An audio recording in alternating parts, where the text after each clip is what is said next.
नमस्कार. महाराष्ट्रातील तमाम अंगणवाडी सेविकासाठी आणि मदतनीस ताईंसाठी अत्यंत आनंदाची बातमी घेऊन आलेलो आहे. बहिणींनो, तुमच्या खात्यावरती पैसे जमा होणार आहेत आणि ते सुद्धा तुमच्या मानधनाव्यतिरिक्त.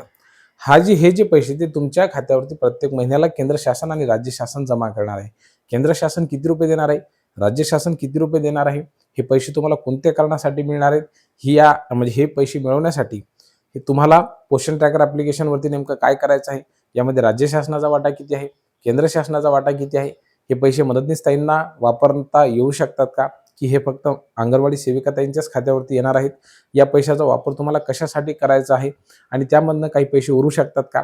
जर समजा शासनाने सांगितलेले आहेत ते पैसे जेवढे देणार तेवढे देणार, परंतु त्याच्यापेक्षा जर जास्त तुम्ही जर कुटाणा करून ठेवला किंवा जास्त पैसे खर्च केले तर मात्र त्याच्या संदर्भामध्ये काय तरतूद करण्यात आलेली आहे, या सगळ्या गोष्टींची माहिती, या सगळ्या प्रश्नांची माहिती या व्हिडिओच्या माध्यमातून तुम्हाला मी सांगणार आहे. बहिणींनो बघा, मागच्या वर्षी काय झालं, जुलै महिन्यामध्ये केंद्र शासनाने एक जी-आर काढला. त्यांनी काय सांगितलं, की अशा अनेक अंगणवाड्या आहेत की ज्या ठिकाणी लाईट नाही, वीज नाही, फॅन नाही, वॉटर कूलर नाही, वॉटर फिल्टर्स नाहीत आणि मग त्यामुळं विद्यार्थ्यांना अंगणवाडीमध्ये यावंच वाटत नाही. अनेक अंगणवाड्या आहेत की ज्या ठिकाणी आपण काय लिहितोय, काय बघतोय, कुठं रजिस्टर ठेवलंय काहीच दिसत नाही. लाईटच नसते, फॅन नसतो, बरोबर आहे. मग त्या अंगणवाड्यामध्ये विद्यार्थी काय करतात, जाणं टाळतात. केंद्र सरकारनं सांगितलं की नाही, अंगणवाडी असेल तर त्या ठिकाणी वीज असायला पाहिजे, म्हणून प्रत्येक अंगणवाडीमध्ये वीज असावी.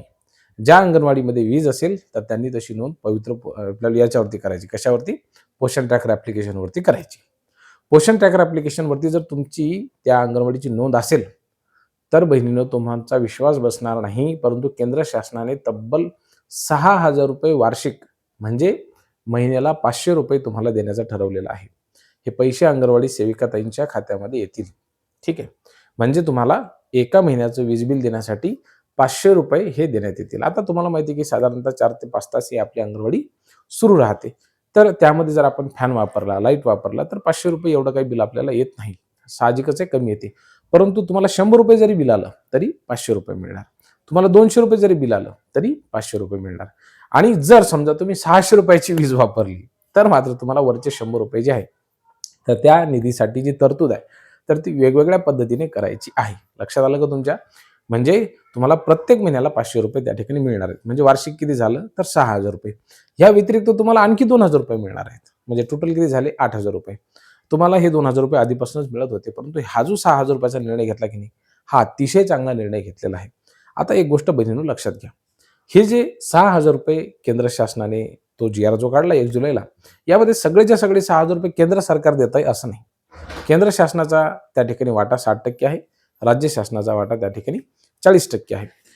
केंद्र शासनाने मागच्या वर्षी जुलै महिन्यामध्ये त्याला मंजुरी दिली होती, परंतु राज्य शासनाने जे आहे अद्यापर्यंत त्याला मंजुरी दिली नव्हती. परंतु राज्य शासनाने देखील या मे महिन्यामध्ये हा निर्णय घेतला. तुम्ही बघितलं सगळीकडे ऊन किती वाढत आहे, प्रचंड तापमान त्या ठिकाणी वाढत आहे. मग अशा परिस्थितीमध्ये विद्यार्थी जर अंगणवाडीमध्ये आले तर त्यांना किमान हवा तर लागेल की नाही. लाईट जाऊ द्या तिकडे, उन्हाळ्यामध्ये सगळीकडे झक्क प्रकाश असतो, परंतु हवेचं काय. आणि म्हणून त्या ठिकाणी यावेळेस राज्य शासनाने मात्र तो निर्णय अत्यंत तातडीने घेतला आणि याचा फायदा आता अंगणवाडी सेविकाताईंना होणार आहे. बरं, यासाठी सेविकाताईंना काय करायचं बहिणींनो लक्षात घ्या. तुम्हाला या ठिकाणी पोषण ट्रॅकर ॲप्लिकेशनवरती ही माहिती नोंदवावीच लागणार आहे. जर समजा तुमच्या अंगणवाडीमध्ये त्या ठिकाणी वीज असेल, त्या ठिकाणची तुम्ही जर माहिती भरलेली असेल तरी पैसे तुम्हाला भेटतील. अन्यथा तुमच्या अंगणवाडीमध्ये वीज आहे त्याची नोंद तुम्ही पोषण ट्रॅकरवरती केलेली नाहीये, पैसे भेटणार नाहीयेत. आता तुम्हाला माहिती आहे की सगळे रजिस्टर्स काय झाले, बंद झालेत. सुपरवायझर येतील, पाहतील तुमच्या अंगणवाडीमध्ये लाईट आहे का, हो त्यांनी जर म्हटलं तर ते सुपरविजन कोण करतील, सुपरवायझर करतील. मग अशा पद्धतीने जे आहे ते तुमचे पैसे तुमच्या खात्यावरती येतील अंगणवाडी सेविकाताईंच्या. मी पुन्हा एकदा सांगतो की 500 रुपयापर्यंत हे जे वीज बिल आहे तर ते देण्याचा त्यांचा मानस आहे आणि ती 100% तुम्हाला ते पैसे मिळू शकतात. आता ही सगळी माहिती मी तुम्हाला सांगितलेली आहे. यामध्ये मदतनीस ताईंच्या खात्यावरती पैसे येणार नाही ही गोष्ट आपण सर्वांनी लक्षात घ्यायची आहे. अंगणवाडी सेविकाताईंच्या खात्यावरती पैसे येतील किंवा असंही होऊ शकतं की ऑनलाईन पद्धतीने डायरेक्ट पेमेंट ते बिलचं होईल, परंतु तसं होणार नाही. अंगणवाडी सेविकाताईंना जे आहे हे बिल भरावं लागेल, अशा पद्धतीची एक परिस्थिती आहे. कारण की बिल हे प्रत्येक महिन्याला त्या ठिकाणी सेविकाताईंना येतं, सेविकाताईंनी ते पे करायचे, ते पैसे तुम्हाला पोषण ट्रॅकरच्या माध्यमातून पैसे मिळतील. फक्त एवढं की त्याची नोंद असायला पाहिजे, ही गोष्ट आपण सगळ्यांनी काय करायची लक्षात घ्यायची.